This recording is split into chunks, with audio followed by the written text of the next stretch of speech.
गोरखपुर से छत्तीसगढ़ बोर्ड की परीक्षाएं निरस्त की जानकारी मिल रही है। तो परीक्षाएं निरस्त कर दी गई। छत्तीसगढ़ बोर्ड की परीक्षाएं निरस्त हुई हैं। अब नहीं होंगी 10वीं और 12वीं की परीक्षाएं। बड़ी खबर इस वक्त थी, राज्य सरकार का ये बड़ा फैसला, 10वीं और 12वीं की परीक्षाएं अब नहीं होंगी। तो निरस्त कर दी गई हैं फिलहाल 10वीं और 12वीं की परीक्षाएं। छत्तीसगढ़ बोर्ड की परीक्षाएं निरस्त की गई है। इस वक्त की बहुत बड़ी खबर आ रही है, 10वीं और 12वीं के छात्रों से जुड़ी हुई। राज्य सरकार ने बड़ा फैसला लिया है कि परीक्षाओं को निरस्त किया जाता है।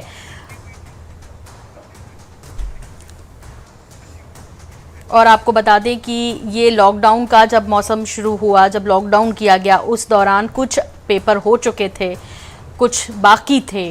उन परीक्षाओं को चूंकि ये उम्मीद की जा रही थी कि यदि स्थितियां सुधरती हैं तो फिर आगे उन पेपरों को लिया जाएगा, लेकिन फिलहाल जो अब बाकी पेपर थे वो नहीं होंगे, उनको निरस्त कर दिया गया है।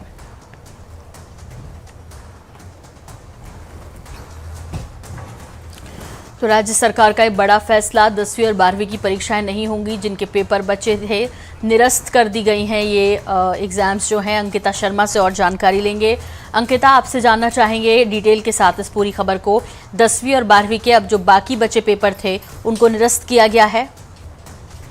जी देखिए, राज्य सरकार ने निर्णय लिया है कि कोरोना को देखते हुए कितनी बड़ी संख्या में 10वीं और 12वीं के जो बच्चे हैं उन्हें एक साथ बैठा पाना मुश्किल होगा और ऐसे समय में बच्चों को डिस्टेंस जरूरी है। इसके चलते सरकार ने जो 10वीं और 12वीं की परीक्षाएं थी उसे स्थगित करते हुए सरकार ने निर्णय लिया है कि इंटरनल असेसमेंट के आधार पर उनको मार्क्स दिया जाएगा। यानी कि उनके स्थिति को देखते हुए कि साल भर में किस तरह के उन्होंने प्रयास के कामकाज किया है, उसको लेकर उनको बच्चों को जो है वो मार्क्स दिया जाएंगे। क्योंकि कोरोना का एक प्रकोप लगातार बढ़ते जा रहा है, सोशल डिस्टेंसिंग का पालन कर पाना बहुत ही मुश्किल होगा। क्योंकि देखिए 10वीं और 12वीं की जो परीक्षाएं होती है वो बोर्ड की परीक्षाएं होती है। ऐसे में क्योंकि दूसरे स्कूल में बच्चों को भेजना होता है और ऐसे समय में बच्चों को दूसरे स्कूल में भेजना, वहां पर पूरी सुरक्षा व्यवस्था करा पाना बहुत ही मुश्किल होगा। इसलिए सरकार ने एक बड़ा फैसला लिया है कि अब जो 10वीं और 12वीं की जो परीक्षाएं जो अब तक नहीं हो पाई थी उसे स्थगित किया है और इंटरनल असेसमेंट के आधार पर जो बच्चे हैं उन्हें मार्क्स दिया जाएगा। जी बिल्कुल। और अंकिता, फिर ये कह सकते हैं कि अब एक तरह से प्रमोशन कर दिया जाएगा उन बच्चों का, जनरल प्रमोशन के जरिए वो आगे बढ़ जाएंगे।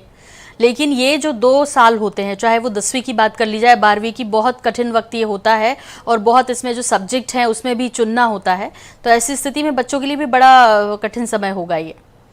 जी बेशक, जिस प्रकार से जो परीक्षाएं बची हुई हैं उसमें 2 जो महत्वपूर्ण परीक्षाएं होती हैं वो बचा हुआ है और कई बच्चे ऐसे भी होंगे जो उस विषय में ज्यादा ही अच्छे मार्क्स ला सकते हैं। ऐसे में उन्हें बराबरी में मार्क्स में ना कहीं उनके परसेंटेज में कमी आएगी, ऐसा कहा जा सकता है। क्योंकि जिस प्रकार से क्योंकि बच्चे जो रहते हैं उनके एग्जाम में पढ़ाई की वजह से ही वो आगे बढ़ पाते हैं। 10वीं का एग्जाम जो होता है वो बोर्ड होता है, 12वीं का जो होता है वो बोर्ड एग्जाम होता है।